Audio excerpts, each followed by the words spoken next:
Mission अब तक officially clear confirm नहीं है। बिल्कुल बदलता रहता है। तो हमारा रूट प्लान है, मुख्यमंत्री के पास तो है, पर खास तौर से गुवाहाटी को लेकर उनको कुछ परेशानी है, क्योंकि जोरहाट में, लखीमपुर में, बाजोली में, विश्वनाथ में उन्होंने देखा है कि जिस तरीके से लोग सड़कों पर आए हैं, महिलाएं, युवा, बुजुर्ग, समाज के हर वर्ग भारत जोड़ो न्याय यात्रा को और खासतौर से राहुल गांधी जी को भरपूर स्वागत किया है। मैं यही समझ सकता हूं कि वो भुखलाए हुए हैं और परेशानी में हैं और कुछ ना कुछ बहाना ढूंढकर वो हमें गुवाहाटी में प्रवेश होने से रोकना चाहिए। इन्विटेशन तो प्रेस क्लब का आप कह रहे हैं? मेरे पास तो है, पर मैं उसको रिलीज नहीं करूंगा, क्योंकि अगर मैं रिलीज करूंगा तो बेचारे जिन्होंने निमंत्रण दिया है उनके पीछे असम के मुख्यमंत्री भी पड़ जाएंगे और हो सकता है ईडी सीबीआई, आजकल ईडी सीबीआई आईटी का भी जमाना है, तो मैं किसी को परेशानी में डालना नहीं चाहता हूं। पर यकीन मानिए, मेरे पास जो मैसेज आया था, जो निमंत्रण आया था, मेरे पास है। पर फिर भी अगर किसी कारणवश हम नहीं जा पाते हैं गुवाहाटी प्रेस क्लब को 23 तारीख को, परसों दिन, तो राहुल गांधी जी गुवाहाटी में जहां कैंप साइट होगा वहां राष्ट्रीय मीडिया को संबोधित करेंगे। कल अमित शाह जी थे गुवाहाटी में, उन्होंने कहा कि यात्रा के बारे में हमने कुछ पत्रकारों से बात की। पत्रकारों ने कहा कि जब उग्रवाद यहाँ था, कांग्रेस की सरकार थी, जो युवा शहीद हुए, उनके परिवार अब न्याय की मांग कर रहे हैं। मैं गृह मंत्री के बारे में यही कहूंगा कि वो मणिपुर क्यों नहीं जाते, प्रधानमंत्री मणिपुर क्यों नहीं जाते। आज मणिपुर के राज्योत्सव दिवस पर उन्होंने मणिपुर की जनता को बधाई दी है, पर 8 महीने से वो चुप क्यों है। मणिपुर में जो हिंसा हुआ है, अत्याचार हुए हैं, लाखों लोग बेघर हुए हैं, विस्थापित हुए हैं, 300-400 लोग मारे भी गए हैं, सामाजिक तनाव है, समुदायों के बीच में भय, शक का वातावरण है। प्रधानमंत्री चुप क्यों है? और गृह मंत्री क्यों नहीं गए अब तक? एक बार 2 दिन के लिए चले गए, उसके बाद कुछ नहीं हुआ। और आज भी प्रधानमंत्री और मणिपुर के मुख्यमंत्री के बीच में कोई मुलाकात नहीं हुई है, सांसदों के बीच में मुलाकात नहीं हुई है, विधायकों के बीच में और प्रधानमंत्री के बीच में मुलाकात नहीं हुई है। जहां तक उग्रवाद का सवाल है, मैं ये कह दूं कि असम जो में परिवर्तन आया था वो तरुण गोगोई जी के शासन में आया था। 15 साल उन्होंने शासन की। उस समय जब आज के असम के मुख्यमंत्री कांग्रेस के एक वफादार सिपाही थे, उस समय वो जानते हैं कि असम की क्या स्थिति थी 2001 में और असम की क्या स्थिति है थी 2016 में। 15 साल के अंदर जो असम समझौता हुआ था 1985 में राजीव गांधी के समय, उसको लागू किया गया। यहाँ निवेश आया, मनमोहन सिंह जी ने कई प्रोजेक्ट को उन्होंने इनॉग्रेशन किया और शांति आई, वापस विकास आया, निजी निवेश आया, पब्लिक सेक्टर कंपनियां आई। तो अगर परिवर्तन आया असम में, वो तरुण गोगोई जी के कार्यकाल में हुआ, जबकि समय आज के असम के मुख्यमंत्री तरुण गोगोई जी के मंत्रिमंडल के एक महत्वपूर्ण सदस्य हुआ। मणिपुर का जिक्र किया, अमित शाह ने कहा कि जो म्यांमार बॉर्डर है वो खुला नहीं छोड़ा जाएगा, फेंसिंग किया जाएगा। बॉर्डर देखिए, सीमा नीति पर हमारी कोई मतभेद नहीं हो सकते।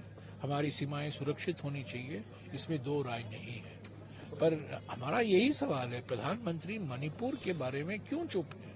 और दूसरा सवाल है, नागालैंड के बारे में आपने एक फ्रेमवर्क एग्रीमेंट, समझौता पर हस्ताक्षर किया था और आपने दुनिया भर में घोषणा की ये परिवर्तनकारी है, ये क्रांतिकारी है। 3 अगस्त 2015 को 9 साल हो गए हैं, तो उसका कोई डिटेल नहीं है, वो लागू ही नहीं हुआ है।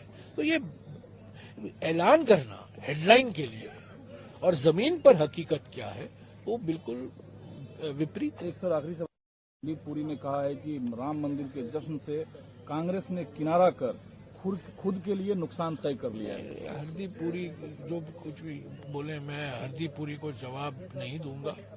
कल हम नौगांव जिले में हैं, नौगांव जिले में जाकर अगर हम बोरदोबा सत्र नहीं जाते, हम पर यह सवाल किया जाता कि आप नौगांव में हैं, आप बोरदोबा सत्र नहीं जा रहे हैं, शंकर देव का नजरअंदाज कर रहे हैं, तो ये इसमें कोई राजनीति नहीं है, इसमें कोई राजनीति नहीं है। 10-15 मिनट जाएंगे, माथा टेकेंगे, श्रद्धांजलि अर्पित करेंगे, 5-6 मिनट वहां खड़े होकर शंकर देव जी को याद करेंगे, उनको नमन करेंगे।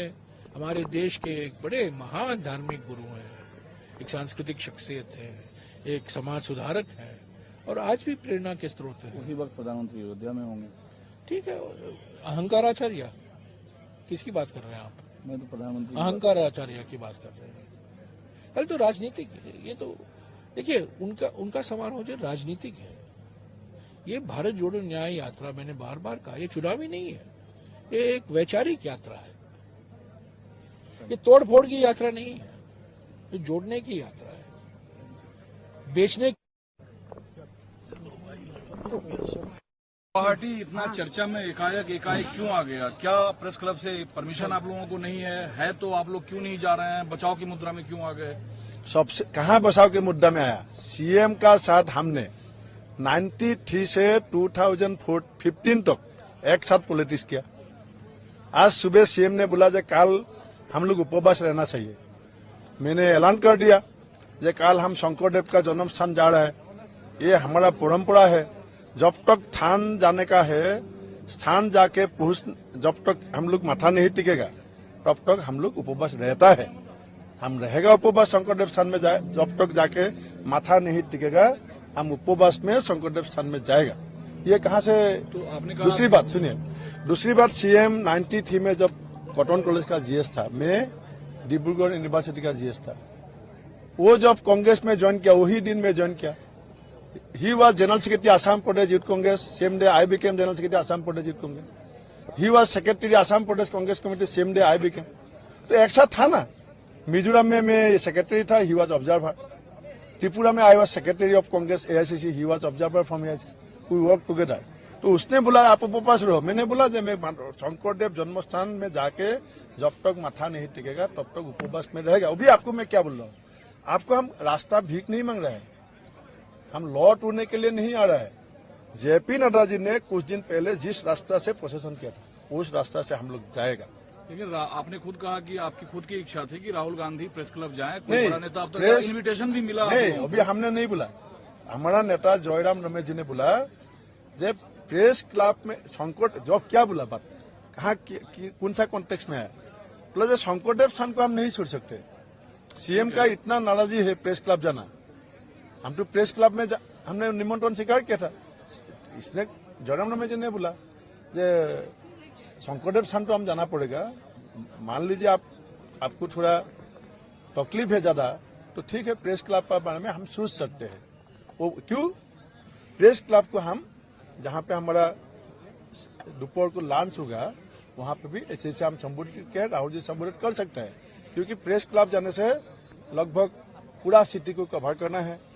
वो इसीलिए जयराम रमेश जी ने अभी तो फाइनल डिसीजन नहीं लिया, लेकिन जो भी डिसीजन हमारा, मैं पार्टी का लॉयल सोल्जर हूँ, मैं स्टेट ब्रांच का प्रेसिडेंट हूँ, तो मेरा नेशनल लीडर यहाँ पे मौजूद है। आज खड़गे जी आ रहा है, वेणुगोपाल जी आ रहा है, जितेंद्र सिंह जी है, तो उन लोग कुछ सिद्धांत चेंज कर सकता है। बीजेपी ने कहा है आप लोगों ने जो राम मंदिर के कार्यक्रम से किनारा किया है इससे नुकसान होगा आप लोगों को, क्या आपको लगता है नुकसान देखिए होगा? राम का बारे में अभी ये हिस्ट्री बताने का तो टाइम नहीं है, लेकिन जब बीजेपी ने गांधी जी का सीने पे गोली डाला था तब गांधी जी ने हे राम बोला था। जब उन लोग ने गोली चलाया था नथुराम गोडसे ने, तब गांधी जी ने हे राम बोला। तो अभी राम किसका हो गया ये आप मुझे बताइए। तो मैं नहीं बता रहा हूं, तो फिर नहीं, राम तो जब उसने गोली मारा, फिर जा क्यों नहीं? नहीं, नाथुराम गोडसे का जो लोग, नाथुराम गोडसे का जो लोग मूर्ति बना रहा है वो राम ने कभी सिखाया था क्या? फिर जा क्यों नहीं रहे, किनारा क्यों? हम जाएगा जरूर, हम जाएगा। हम क्या बीजेपी बीजेपी ये भी तैयार करेगा जब भूपेन बोरा कौन दिन राम मंदिर जाएगा, कौन दिन बटोदरा थान जाएगा, कौन दिन कामाख्या जाएगा, कांग्रेस जाएगा, मैं खुद जाएगा। लेकिन मैं ये नहीं है जब बीजेपी तैयार करेगा मैं संडे जाएगा ना मंडे जाएगा, मैं बटोदरा थान काल जाएगा ना परसों जाएगा, ये सीएम को तैयार करने का हक हम लोग नहीं दिया है, देश का संविधान ने नहीं दिया। मेरा ये राइट बनता है, मैं अयोध्या कब जाऊं, कैसे जाऊं मैं, रेल से जाएगा ना फ्लाइट से जाएगा, ये मेरा जिम्मेदारी है, उसका नहीं है। कल अमित शाह जी गुवाहाटी में थे, उन्होंने कहा कि पत्रकारों से हमने भारत जोड़ो यात्रा के बारे में पूछा, तो पत्रकारों ने कहा जब उग्रवाद था, हजारों सैकड़ों शहीद हुए युवा असम के, उनके परिजन अब भी न्याय की मांग कर रहे हैं कांग्रेस की सरकार में। उग्रवाद में तो हंसी मजाक का बात हो जाएगा ये बोलने से। आज का जो उल्फा का CNC है परेश बरुआ जी, आपको मालूम है हमारा असम का CM को क्या बोलता है? वो बोलता है मेरा कोलीग है। तो अमित शाह जी को शायद ये जानकारी नहीं है। आप कम से कम ये वीडियो तो चला दीजिए उसका सामने। तो अल्फा का CNC ने बोलता है ये मेरा कोलीग है आपका CM को। नमस्कार, मैं हूं मानक गुप्ता। अगर आपको हमारा ये वीडियो पसंद आया हो तो इसे लाइक और शेयर जरूर करें, और हां, हमें सब्सक्राइब और फॉलो करना ना भूलें ताकि आप देश और दुनिया की कोई खबर मिस ना करें। तो जुड़े रहिए हमारे साथ और देखते रहिए न्यूज़ 24।